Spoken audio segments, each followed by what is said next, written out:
हमारे से ज़्यादा मजबूत तो पाकिस्तान की सुप्रीम कोर्ट है, जो चीफ प्राइम मिनिस्टर को बुलाती है और जेल में ठोकती है गलत काम करने से।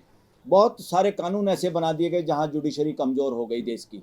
वो सारे के सारे ट्राइब्यूनल और कमीशन जितने हैं, चाहे ह्यूमन राइट कमीशन जितने भी हैं, उनमें रिटायर्ड जजों की अपॉइंटमेंट पक्की कर दी। ये रिश्वत है जुडिशरी को। देश के लोगों की हक मारी कैसे जुडिशल सिस्टम के द्वारा भी इस देश में होती रही है, जो कि अब हम पूरा रोकने का प्रयास करेंगे। ये रिजर्वेशन का असली मतलब है भागीदारी। मोदी साहब प्रधानमंत्री हैं और ओबीसी का दावा करते हैं कि ओबीसी हैं, लेकिन सुप्रीम कोर्ट में हलफनामा उन्होंने दिया कि हम कास्ट सेंसस नहीं करा सकते हैं। जिस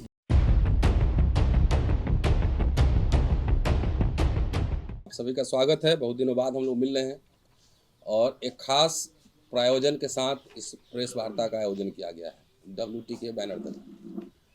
अभी एक कैंपेन चल रहा है और राहुल गांधी भारत जोड़ो न्याय यात्रा पर हैं और कल से एक कैंपेन शुरू हुआ है, गिनती करो। उस कैंपेन का हम लोग समर्थन करते हैं, उसके समर्थन में है कि गिनती हमारी करो। जाति जनगणना का सवाल सबसे महत्वपूर्ण सवाल है और मैं थोड़ा सा इतिहास भी बताना चाहूँगा कि ये कैसे महत्वपूर्ण बना। सबसे पहले कास्ट को लेकर 1911 में कास्ट को इंक्लूड किया गया था और 1932 तक 5 करोड़ अस्पृश्यों के संदर्भ में डॉक्टर अंबेडकर ने कहा है कि हर कमीशन ने 5 करोड़ अस्पृश्यों की आबादी आंकी थी। उस समय तक किसी ने कोई उसका विरोध नहीं किया था, लेकिन 1932 में पहला विरोध हो रहा है, इसलिए कि उस समय राजनीतिक प्रतिनिधित्व का सवाल था कि जितनी संख्या अस्पृश्यों की बढ़ेगी उतना उनका प्रतिनिधित्व बढ़ेगा राजनीति में। उसके बाद वहाँ से विरोध शुरू हुआ, बहुत ही गंभीरता, बहुत भयानक तरीके से। और जो लोग आज जाति जनगणना का विरोध कर रहे हैं, उन्हीं के पूर्वज जाति जनगणना का विरोध 1911 में भी कर रहे थे, 1921 में भी कर रहे थे, 1931 में भी कर रहे थे। मोदी साहब प्रधानमंत्री हैं और ओबीसी का दावा करते हैं कि ओबीसी हैं, लेकिन सुप्रीम कोर्ट में हलफनामा उन्होंने दिया कि हम कास्ट सेंसस नहीं करा सकते हैं। जिस देश में आप कितना कार्बोहाइड्रेट, कितना प्रोटीन लेते हैं, कितना दाल खाते हैं, कितना अनाज खाते हैं, जब सबका आंकड़ा सरकार के पास है, तो जातियों को गिनती करने में क्या दिक्कत है? कि लोग कह रहे हैं कि जाति से गिनती करने से जातिवाद बढ़ेगा, तो जातिवाद बगैर गिनती किए हुए नहीं बढ़ा हुआ है क्या? जो उत्पीड़न हो रहे हैं, हकमारी हो रही, किसकी हकमारी हो रही है? तो हम लोग सबसे पहले इस समर्थन में कि जाति की जनगणना हो और उसके हिसाब से ये हमारा प्रतिनिधित्व हर क्षेत्र में, चाहे मीडिया हो, जुडिशियरी हो, एग्जीक्यूटिव हो, चाहे संसाधन हो, उसमें सुनिश्चित किया जाए। अभी मोदी साहब जम्मू कश्मीर में थे और उन्होंने कहा कि 370 हटने के बाद अब जम्मू कश्मीर सांसें ले रहा है। और जिस समय 370 हटाया गया था, उस समय ये कहा गया था कि यहाँ पे अब दलितों का वो सुनिश्चित होगा, उनके अधिकार सुनिश्चित होगा। मैं आपको दावे के साथ कह रहा हूँ कि 1928 में जम्मू हाई कोर्ट बना, वहाँ पर आज तक एक भी शेड्यूल कास्ट, एक भी शेड्यूल ट्राइब, एक भी ओबीसी जम्मू कश्मीर जो हाई कोर्ट है वहाँ पे नहीं है। ये क्यों इसलिए एग्जाम्पल दे रहा हूँ क्योंकि आंकड़े स्पष्ट होना चाहिए। जब जाति जनगणना करेंगे तब ये पता लगेगा कि आखिर देश की जो पूरे संसाधन पे किसका कब्जा है, कौन जाति का है, कितने संसाधन किसके पास हैं, किसके पास नहीं है। और किसी भी नेशन के प्रोग्रेस के लिए ज़रूरी होता है कि उसके पास मकूल आंकड़े हो। तो हम लोग इसके समर्थन में है कि जाति जनगणना हो। दूसरी, चुनाव आ रहा है, हमारा कुछ डिमांड है जो कि आप पीछे देख रहे होंगे। हमारे कई साथी इस पर अपना विचार रखेंगे कि जो भी पॉलिटिकल पार्टी अपने अपने घोषणा पत्र में इन मांगों का समर्थन करेगा, हम उसका समर्थन करेंगे। कि कास्ट सेंसस है, प्रतिनिधित्व है, संसाधन में हिस्सेदारी है, मीडिया में हिस्सेदारी है और तमाम जो संस्थान है उसमें SC ST OBC की भागीदारी सुनिश्चित हो। इसी संदर्भ में आज यहाँ प्रेस वार्ता है। हमारे साथ कई साथी हैं, बलराज साहब हैं, बजिंदर भाई हैं, तमाम साथी हैं। इस सिलसिले में आपको विस्तार से बताएंगे। शुक्रिया। एक तो देश में जो बहुत सालों तक दुष्प्रचार होता रहा रिजर्वेशन के नाम पे, आरक्षण के नाम पे, और कुछ लोग दुष्प्रचार करते रहे जो सिस्टम पे कब्जा किए हुए थे और जो लगातार सिस्टम पे कब्जा रखना चाहते हैं, उन्हीं लोगों के हाथों में सरकार रही, उन्हीं लोगों के हाथों में जुडिशरी रही, उन्हीं लोगों के हाथ में प्रचार तंत्र रहा। इन्होंने लोगों के दिमाग में डाल दिया ये रिजर्वेशन बहुत गलत चीज़ है और इसमें योग्य लोगों की बजाय बिना योग्यता के लोग आ जाते हैं और दूसरों का हक मारा जाता है। ये दुष्प्रचार करके इस देश के बहुजन समाज को भी गुमराह करने की कोशिश की लगातार होता रहा देश में। साथियों, ये रिजर्वेशन का असली मतलब है भागीदारी।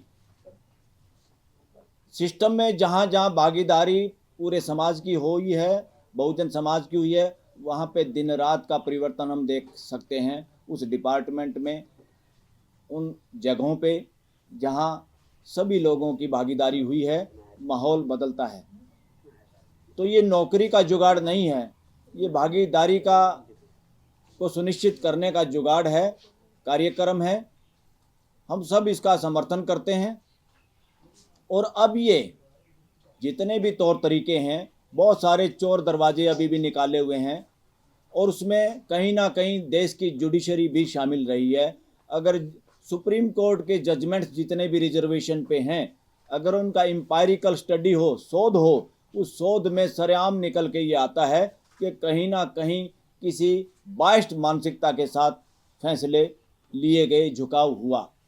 और उन फैसलों में जो बैठे हुए जज हैं, अगर उन किस सामाजिक ताने बाने से वो लोग आते हैं, किस वर्ग से आते हैं, देश के कौन से समाज के वो लोग हैं, तो और भी ज़्यादा मुखर हो जाती हैं बातें कि देश के लोगों की हकमारी कैसे जुडिशल सिस्टम के द्वारा भी इस देश में होती रही है, जो कि अब हम पूरा रोकने का प्रयास करेंगे।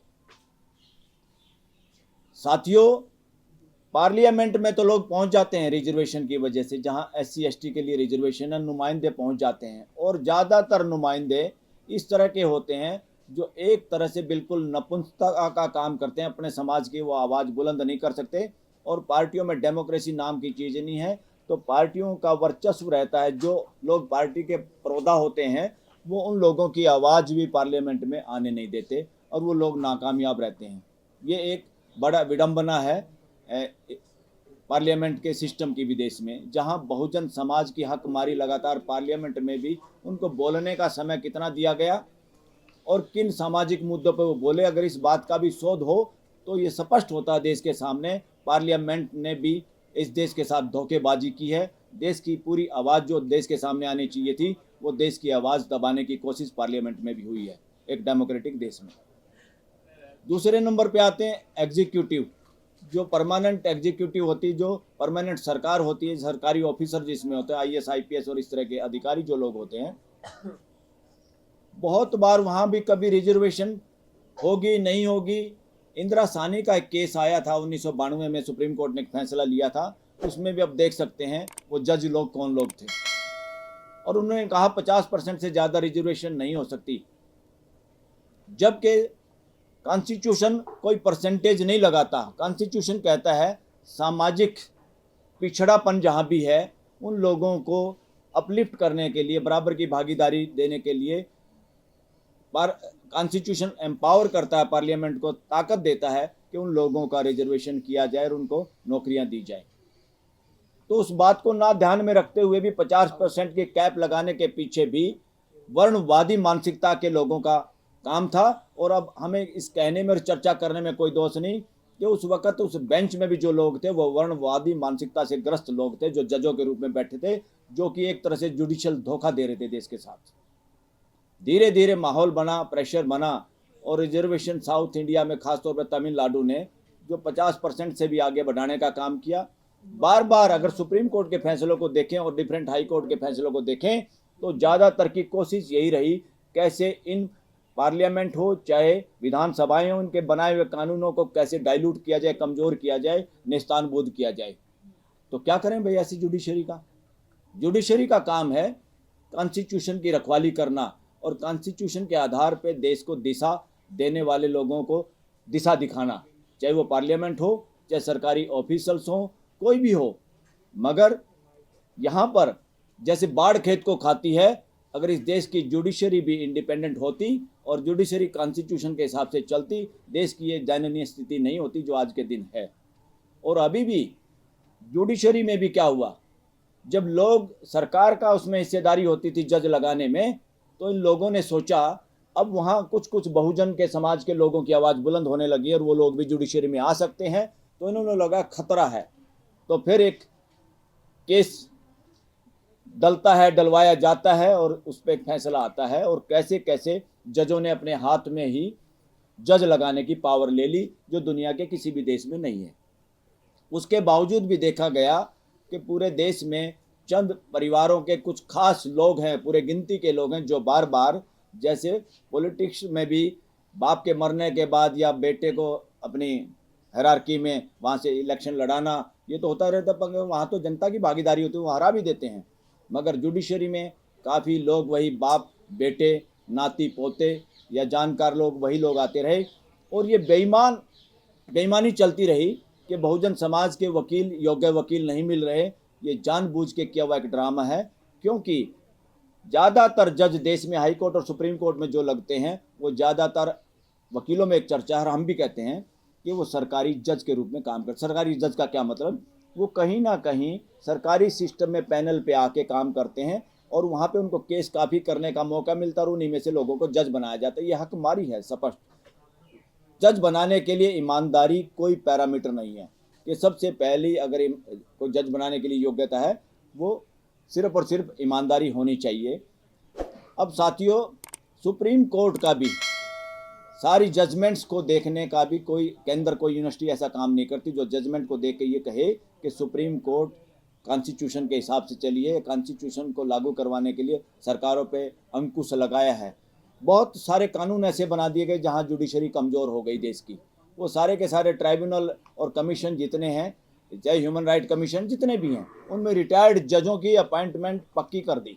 ये रिश्वत है जुडिशरी को। ऐसे काले कानून देश से धराशायी हो जाने चाहिए थे और किसी भी पार्टी ने अभी इस पर कदम नहीं उठाया। ये कम से कम पार्लियामेंट में चर्चा होती रही कि जजों के रिटायरमेंट से पहले के दिए हुए फैसले और रिटायरमेंट के बाद उनकी जॉब की सुनिश्चितता की गारंटी देते हैं, और इस तरह से ऐसे फैसले देश में आते हैं। इससे देश कमज़ोर होता है और संविधान कमज़ोर होता है। साथियों, देश में दो कानून सबसे ज़्यादा खतरनाक आज के दिन हैं, यूएपीए और पीएमएलए। ऐसे कानून पार्लियामेंट में पहली बात तो बनने ही नहीं चाहिए थे। पार्लियामेंट के क्वेश्चन मार्क है कि वहाँ के हमारे जो पार्लियामेंटेरियन हैं वो लोगों के हकों के प्रति या संविधान के प्रति उनको ज्ञान है कि नहीं है।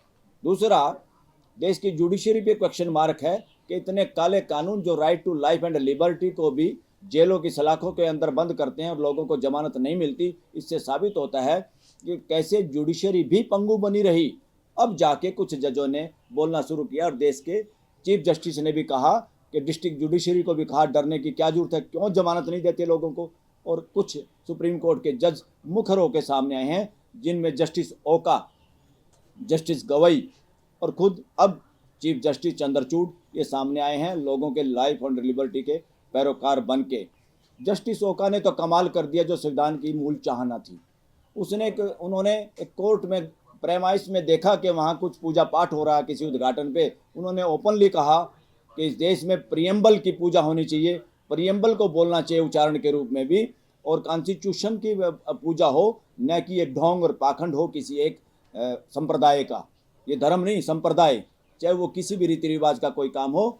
और इस देश में सरेआम जाति और धर्म पे कोई वोट नहीं मांग सकता, उसके आधार पे इस देश में वोटिंग भी नहीं हो सकती।